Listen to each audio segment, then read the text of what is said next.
dominar la duración y la intensidad de los distintos pulsos láser para una aplicación corriente de la salud. Pero ni siquiera se habló de ya lo que era el láser, y no sé qué es una aplicación, y no se habló de la base de eso, que es la mecánica cuántica y la física cuántica, que son los fotones altamente allí concentrados, que se llama la coherencia, altamente coherentes, que pueden realizar ese tipo. Yo que tuve el honor de conocer el premio Nobel francés, creador del láser, Alfred Castler, en la École Normale Supérieure, el laboratorio lleva hoy su nombre. Cuando yo recién empezaba, a pesar de que no trabajaba en ello, era una persona que iluminaba en su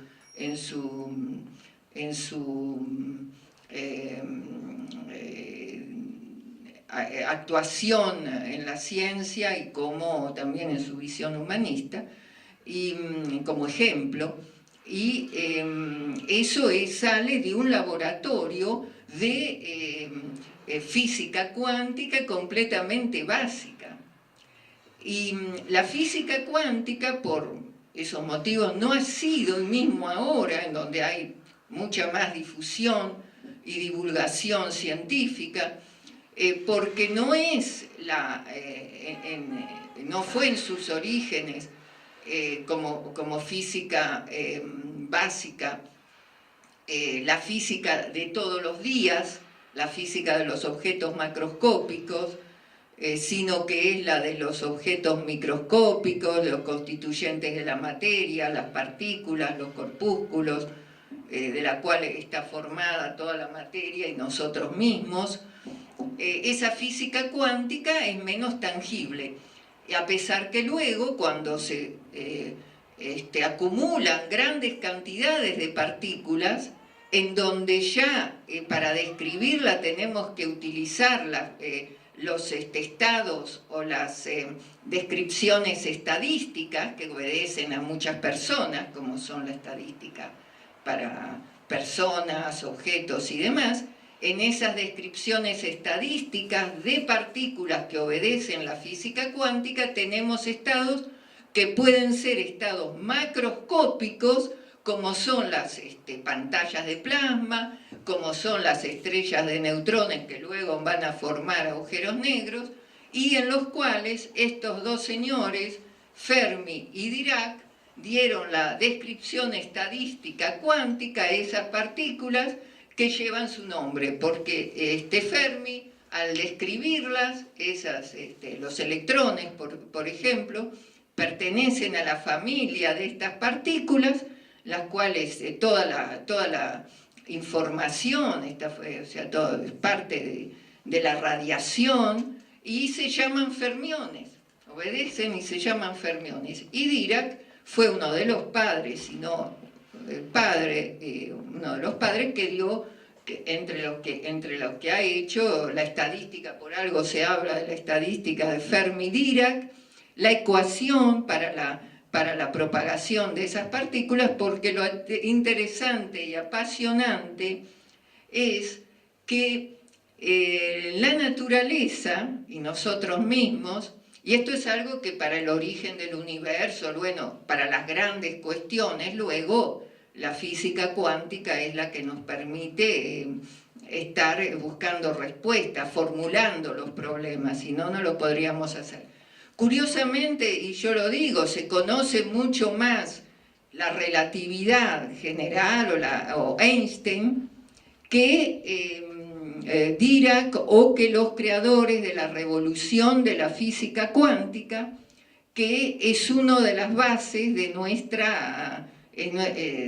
vida misma.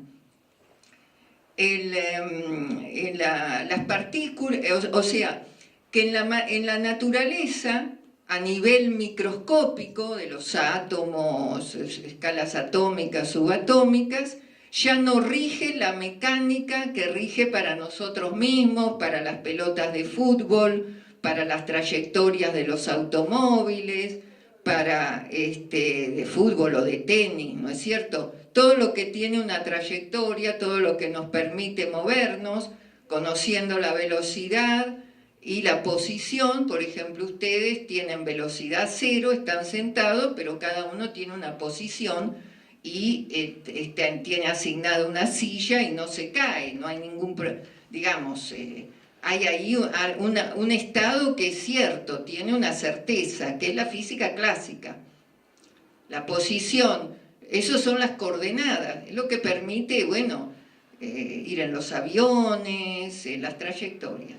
Es muy determinado, es determinado. Mientras que la verdadera realidad, que no es solamente macroscópica, porque nosotros estamos formados también por lo microscópico, es cuántica, no es clásica, porque no es posible conocer al mismo tiempo la posición y la velocidad o el impulso. Si para un electrón, para un fotón, para una partícula conocemos la posición, no podemos conocer la velocidad o el impulso que tiene. Lo que hace que hay hay una incerteza, se conoce una u otra o una parte de la posición o una parte de la... No se puede conocer simultáneamente, y es lo que se llama, y es un principio fundamental, que esto tuviese que ser parte de la cultura,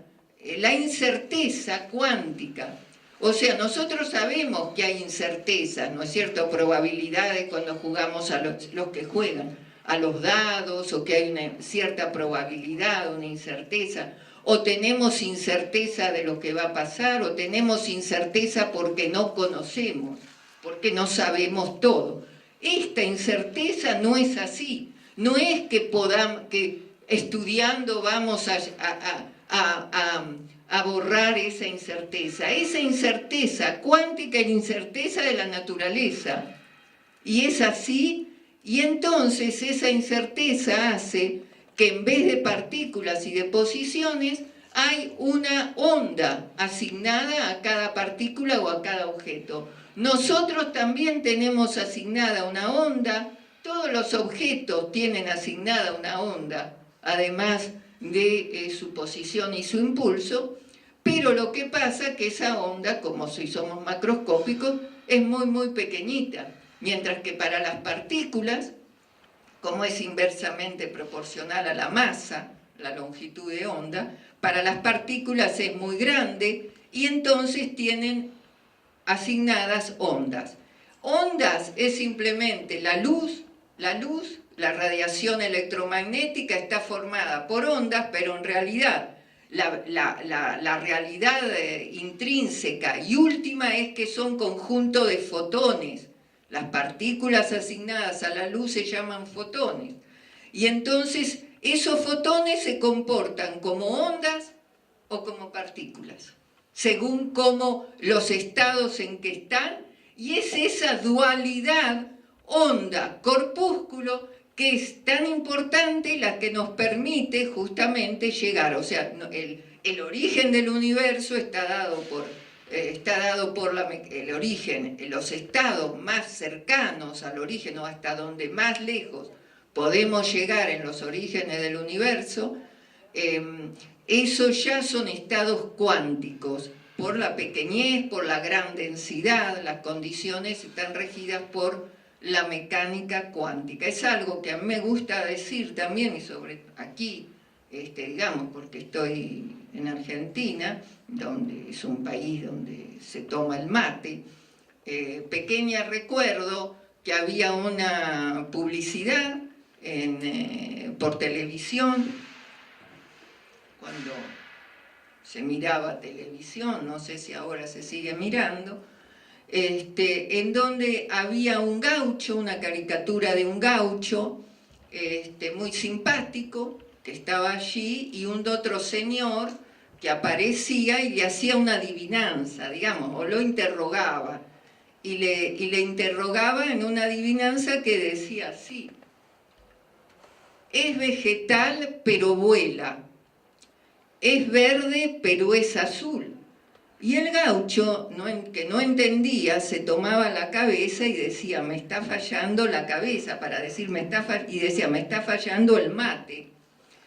El señor luego que hacía la publicidad le decía, es yerba, pájaro azul. Entonces es esa dualidad, ¿no es cierto? Es vegetal pero vuela, ningún vegetal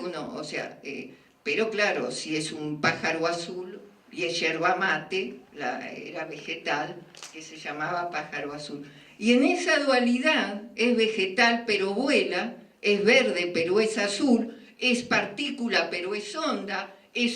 pero es partícula, según los estados, es exactamente lo que yo veo que muy simpáticamente este gaucho que no daba pie con el mate, ¿no es cierto? Porque es la dualidad de la realidad. Y es muy, muy importante porque es la realidad intrínseca de todo. Y aquí, en las galaxias, tenemos Newton por la gravedad, Fermi y Dirac por la estadística cuántica de las partículas que vengo de describir, que eso vale para todo, pero lo novedoso que en el año 2013 encontramos fue que nosotros, para la materia oscura, vimos que estaba determinada por una estadística de Fermi-Dirac y que la mecánica cuántica en estos objetos macroscópicos estaba dominando. Y esto a los astrónomos que no, digamos, a la gente que hacía astronomía, que venía haciendo galaxias desde